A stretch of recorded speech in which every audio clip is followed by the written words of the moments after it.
Welcome back to the MTG Rundown. I'm Andrew. I am happy. And, no Nick this time. Still recovering from that very horrible bout of Gen Con. The post-Gen Con crash. Yeah, that happens. It's a serious affliction, folks. We'll put a 1-800 number down here. But anyways, yeah, so just Happy and I. And today we're going to be talking about Pioneer. Yep. The DreamHack Championship is coming closer, and there's a lot of qualifiers going on. This weekend is R-Store's qualifier. Yeah. Doing it with the Pioneer format, and I figured it'd be a good time to talk about, what's in the meta right now, what's going on, what we're expecting. General rundown. He said the thing. Of the format. He said the thing. Sound the alarm.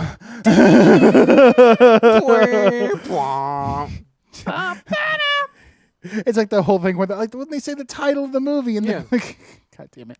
Anyways, no, I want that gun. No, the top, the one on the one above it, the Top Gun. He said it. He said the thing.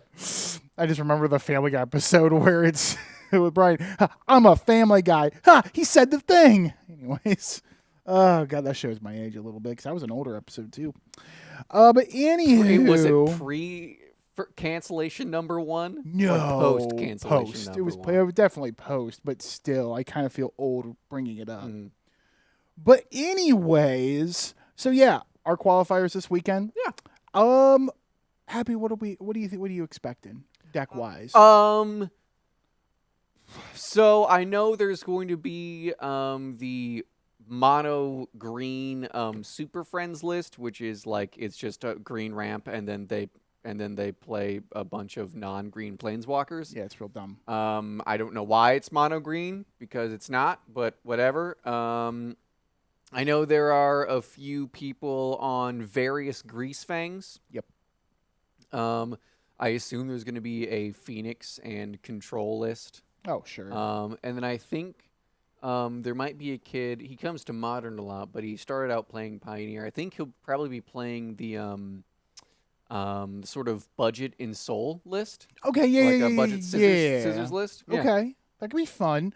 Yeah, no, it's mean. Oh like, no, it's a very mean. It's even for a budget. It's fast. When I was in Star City Games Indie, one of the events that I did there, I went against that in Soul deck, and it's not fun. It's not fun to be like. It's like, oh, cool, turn 2 Ginger Brute for 5. Nice, cool, yeah, or great. Love it. Or a 6/6 Stone Coil Serpent. That's on turn 2. Yep, great. Not fun. Great. Not fun at all. So yeah, I think honestly with Pioneer this weekend, obviously I know Mono Green's going to be there. If it's not there, I'll be really surprised, but I know that will be coming. I definitely expect to see an Is It list like you were saying. Yep. I think Red Deck Wins will make an appearance. Yeah, it always does. It always does. There's always usually at least one or two. I definitely think Azorius Control is going to be one of the ones to beat. Sure. I mean, yeah, most definitely. But one thing that I'm not going to lie, I'm trying to make this happen for Silver, because Silver and I have been talking about it, and Silver's like, that could be fun to do. And at first we were talking about, well, do you want to play my Mono Blue Spirits deck? Because I do have Mono Blue Spirits. That's another contender. Mono Blue rips. Yeah. It's doing real well right now. It rips. There are some changes I want to make to it before it happens, because I did play test it last week for Pioneer, and it did terrible for me. I went against Mono Green, and I went against Bant Spirits. Sure. Those are my matchups, and then I kind of just left because I was like, I'm hungry. But there are some changes I want to make to it. But Boros Heroic, or Boros Feather. Yeah. This deck has actually been doing really well in Pioneer lately. And here's what's funny. It doesn't even run Feather because Feather is too slow. That's hilarious. Because the whole deck is usually about, I think your highest drop is a 2-drop. You might have a 3-drop on the sideboard, but that's just because of, sideboard card. Yeah. But the most you're spending, it's about 2 CMC, and it's running things like the 10th District Legionnaire, the 2/2 hasty Boros colors that whenever you target it with a spell, gets a +1/+1 counter, and you get to scry 1. There's also Dreadhorde Arcanist, which is my God, great card. Yeah, Dreadhorde Arcanist. Yeah. So if you've ever played when War of the Spark was standard, there was a deck called Boros Feather. That was basically Voltron-esque, taking Dreadhorde Arcanist, 10th District Legionnaire, or Feather, and a couple other Boros cards, and just pumping them up and having this never-ending loop of spells. Of course, the deck that always beat it was Esper Midrange or Esper Control, because 3 Fairy told you no on that. Yeah. 3 Fairy can still tell you no on that. That's why you don't run Feather. 3 Fairy's not legal in Pioneer. Oh, that's right. Yeah. That's right. I keep forgetting that little tip. I keep thinking back to Modern. Yeah. Because 3 Fairy's still in Modern. As he should be. What a good boy. What a good boy. You're an idiot. Anyways. 4 of those bad boys, 2 big to fairies, 1 Jace the Mind Sculptor. That's what I call a Wingon, baby. That's what I call pain. It's just pain. This is also the person that ran Azorius Control a lot during like that standard. Oh, yeah. So it's just pain, and I love it. But no. I'm just going to resolve this here Dream Trawler and, well, have fun, buddy. Have fun. I had somebody try to do that to me on Arena, and I told them no on that immediately. Yep. But anyways, the Boros Feather deck, or Boros Heroic, however you want to call it, it's cheap, it's fast, and I really feel like it's faster than a lot of these other like low to the ground aggro decks. Sure. I think it's faster than Red Deck Wins in a lot of cases, because right now Red Deck Wins is relying on your first, like on turn 4, you're throwing down Embercleave. That's what they're relying on for the most of the time without puttering out. Boros Heroic, you don't need Embercleave. The deck is it's very budget friendly, running around an average of $200 to $250. Not bad. Again, like in most Magic decks, land basis is what is expensive. Yeah, it's your shocks. Your shocks kill you. Yeah, it's 4 Sacred Foundries. I think 4 of the Inspiring Vantages. Probably some Clifftop Retreats if I remember the list. Yeah. And then the Boros Flip Land from Zendikar Rising. Yep. So that deck, it's budget friendly, just about how mono blue is right now. And I really think that is a deck to watch out for. Sure. I think that deck is something that it has won first place in a lot of leagues throughout MTGO, and I think that is a deck that people should be have an eye out for. Sure. Probably Rakdos Midrange will probably make an experience. Could be seen. Yeah, I'm sure someone has the Rakdos midrange list. I'm gonna be real. I'm not super crazy about the Rakdos midrange list. As a guy who loves everything that list is doing, Yeah. I don't know. I just feel like I see it in top 8s, but it's always like 6 or 7. Right? Yeah, That's what I feel like I've seen it at. Yeah, a lot recently. The problem with Rakdos midrange is I feel like this is kind of a thing that happens all the time. It gets overplayed. Yeah. So by the time that it's in that fresh, like I'd say the first month of it being fresh, where it's like, oh man, that's a deck to beat. Yeah. It gets overplayed so much that everyone's like, okay, I know how to answer everything you're doing at this point, and they've come up with something better. It's also like how the Greasefang deck is. Sure. That deck, it's not hard to beat. Any instant speed interaction ruins Greasefang's day. It does. I mean, 9 times out of 10, if you're going against a Greasefang deck, you might lose the game 1.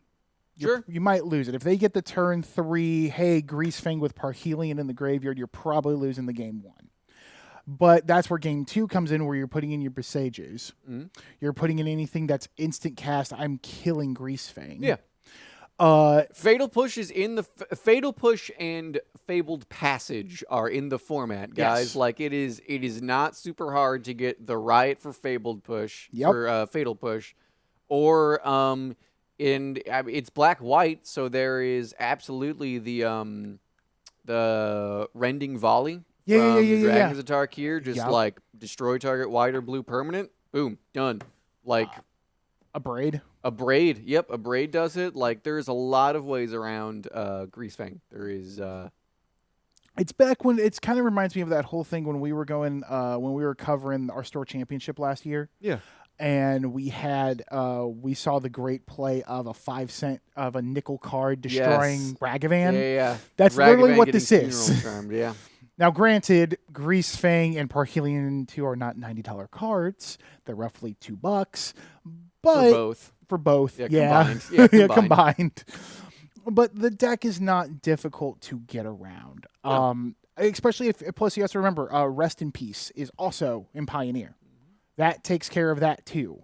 There have been many times where I've played the deck on Arena because it is Explorer legal, where the moment they get rid of my graveyard, I'm like, I guess I'm hard casting Kasika's Chariot. Yep. Maybe I'll get Parhelion 2 with 8 mana, or 7 mana, whatever it is. Sure. Yeah, maybe we'll make it that far. I don't know. Doubt Probably it. not. Probably Yeah. not at all. Probably no. not.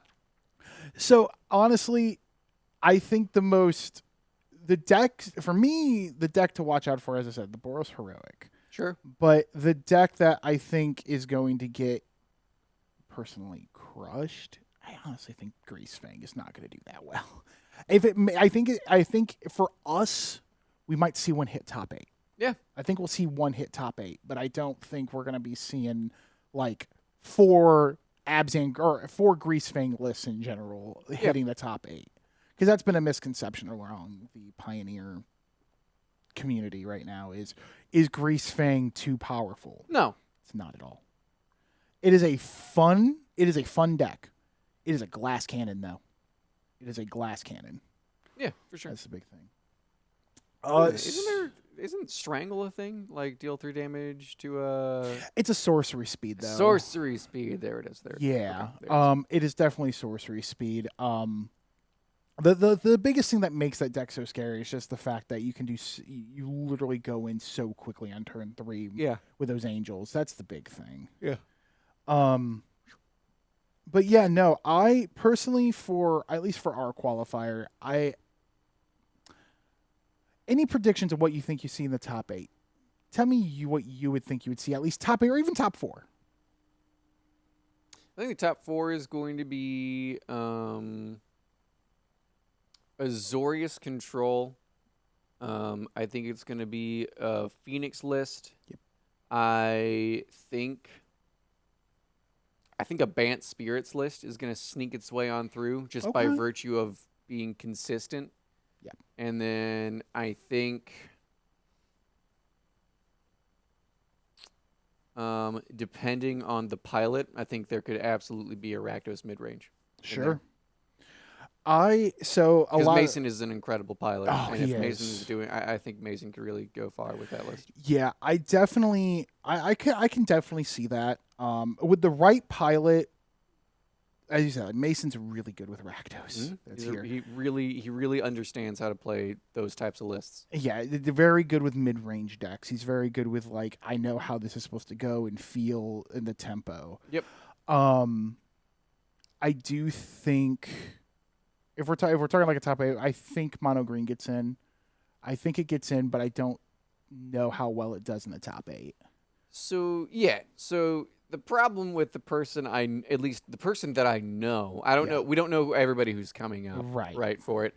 But the person I know who has Mono Green is a fantastic pilot, right? Like might be like one of the best pilots in the area, but is one of the worst deck builders I've ever seen. like it took this man weeks to understand why you play Wall of Roots in Yawgmoth, right? Or they're just. I think he also cut all of the Giralf's messengers, which I think is a mistake. Anyway, he likes to build these like, oh, there's no way this deck can lose, and then he gets stomped because it's not very good. Yeah. However, when he is handed like a stock list, he will annihilate anybody. He will annihilate. He's very, very good. But I can agree with that because I think I know what you're talking about. Yeah. I can definitely agree with that. I think that's another big thing going into these tournaments like this, especially when it's competitive REL. You need to have your deck list ready, and that's a big thing. If you're doing competitive REL, make sure you have your deck list ready. Don't submit it online the day before. You could do that. Yeah. Seriously, so just submit it online. Don't do a paper deck list anymore if you can. Yeah, if you can.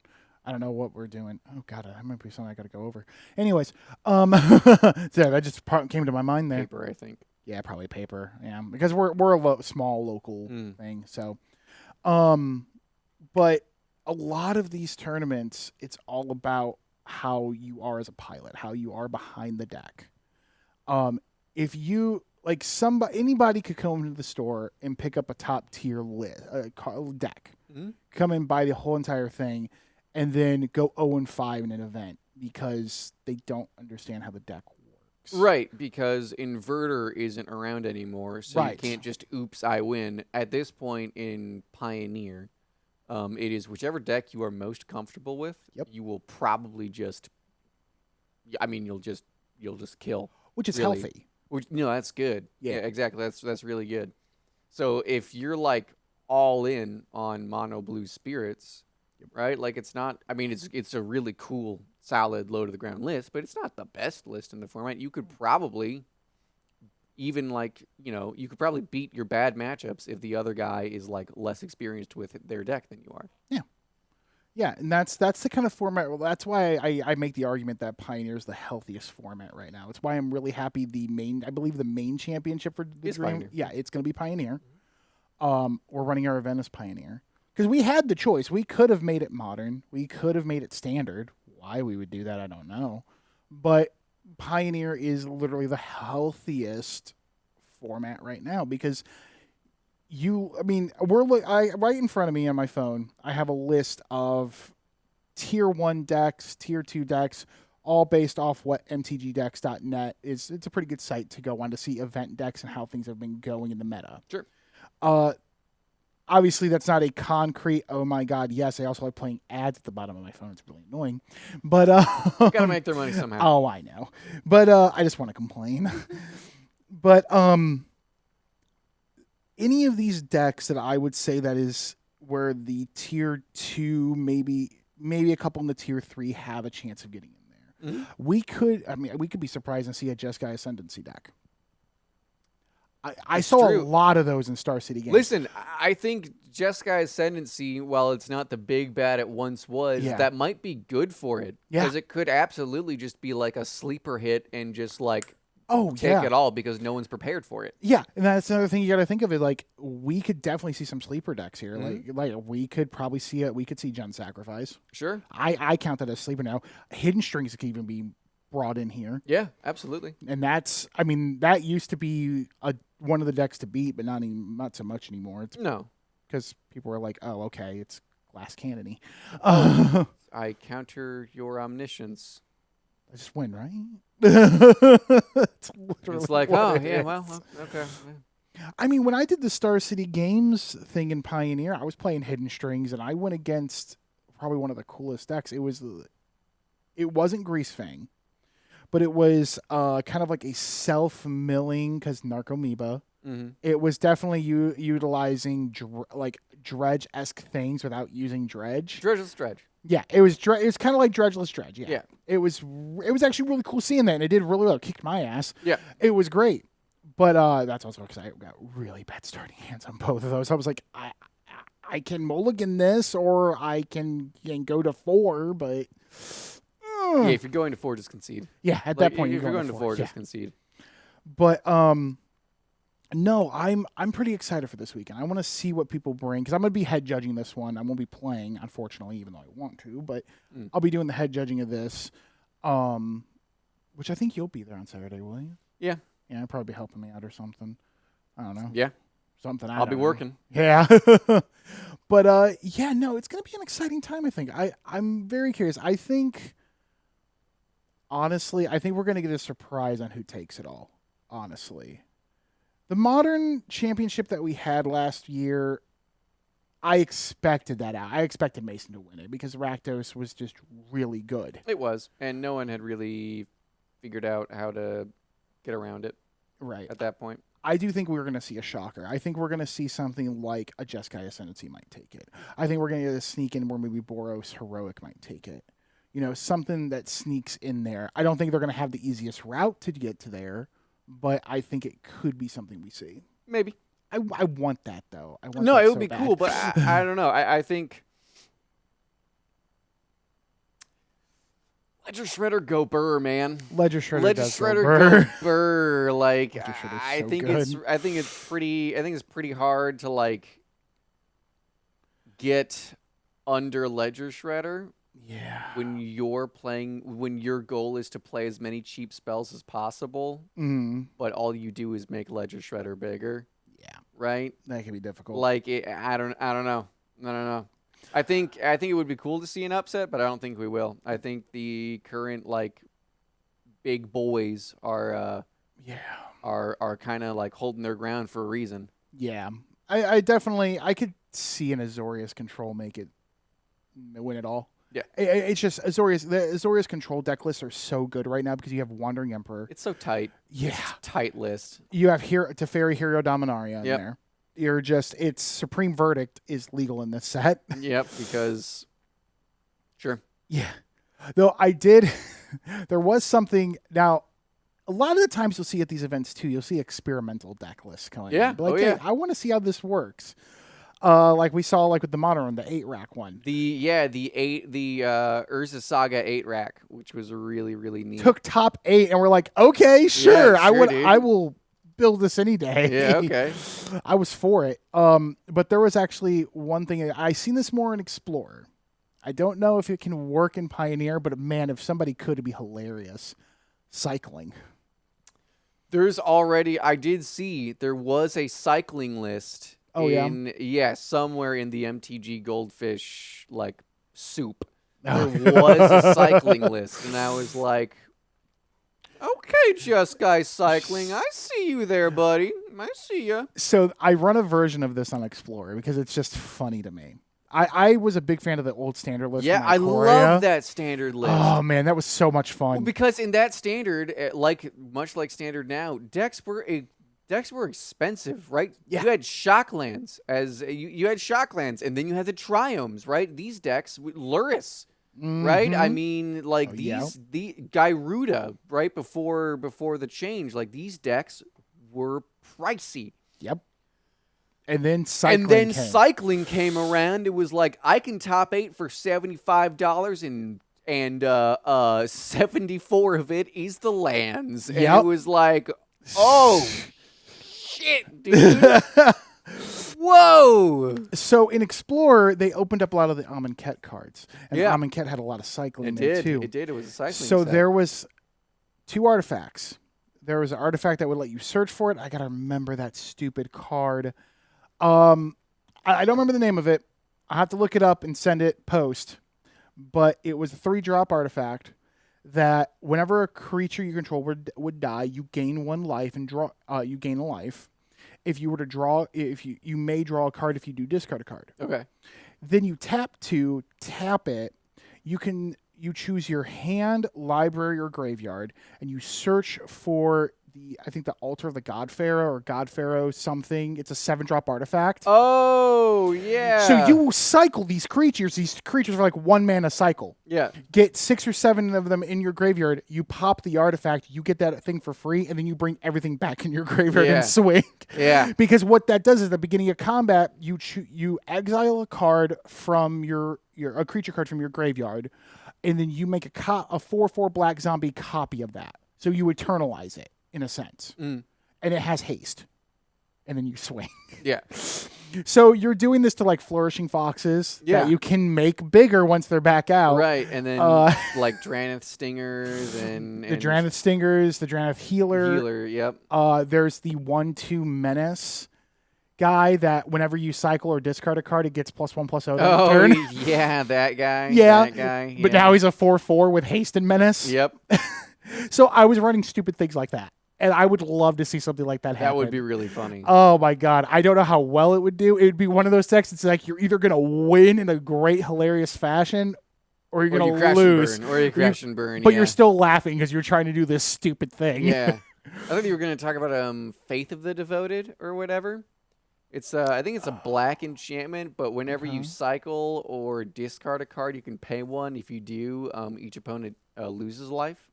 Oh no, I didn't see that one. Yeah. Oh, okay. I mean, it's a bit expensive and it's a Yeah. bit like grindy, but it's one of those fun yeah. little cards from Amonkhet. And you get Zenith Flare if you You play do get Cycling. Zenith Flare, Zenith yeah. Flare is so good. Yeah, Zenith Flare rules. Oh man. Every time the in standard someone was like Zenith Flare, I was like, ooh, Good game. hell Good yeah, game. dude! I'll lose to that any day of the week. So this was all during COVID lockdown.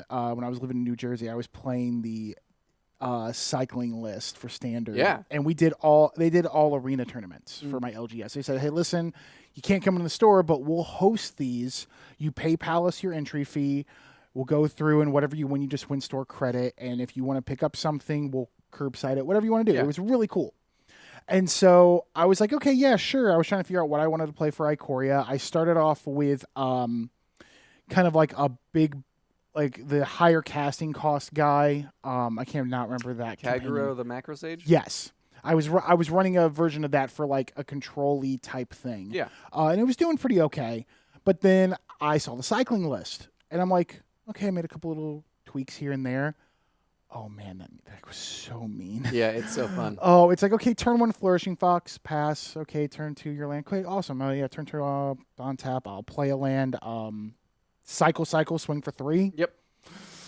Just keep this going. Improbable Alliance. Yep. I'll put that out there. Let's make tokens for days. Yep. But no, but that was a fun list. I would love to see that list again come up in Pioneer because That would be sick. That list was really, really cool. I liked that one a lot. The thing is, you could totally do that in Pioneer right now. I'm just trying to figure out How right now. I hate my head because now I kind of want to be like, so you could play Boros or Heroic or Mono Blue Spirits and have a better chance. Or what if we waste $5 and you be my guinea pig? Or hear me out. You play a lot of bad cards, and win with but like a lot of them, like a whole bunch of them, and then you win with Zenith Flare. That's it. That's just it. That right? No one will see it coming.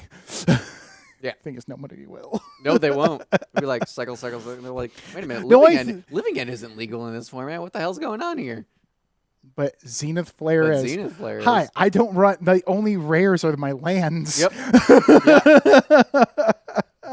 Rares. Where we're going, we don't need rares. Yeah, I'm playing my artisan deck. Yep. Oh, that's funny. But yeah, no, I think this weekend's gonna be a lot of fun. I can't wait to see what kind of judge calls I get. I'm interested to see the turnout. Me too. Because the modern turnout was a lot more than a lot more than I expected.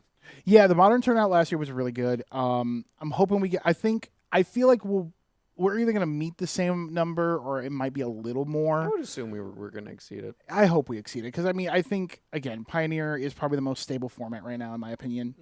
Which is it is totally an opinion. It is not something that I'm saying no, it is, and believe me or else. Anyways, but I do think we're gonna get a good turnout. We're gonna have a lot of unique decks. I think we're gonna get a lot of unique. We're gonna see a lot of different people piloting decks, and I'm gonna be really excited to see how people do things. Yeah, I'm stoked. Yeah, I'm pretty stoked for it. But I think that's all we got today. Nice little short episode today. So yeah, we will be back next week, hopefully with Nick. Probably discussing whatever comes up by that time, or we'll figure something out. Yeah, we usually do. But yeah, I've been Andrew. I am happy. And we will see you next week on the MTG Rundown. Have a good one, guys. Laters.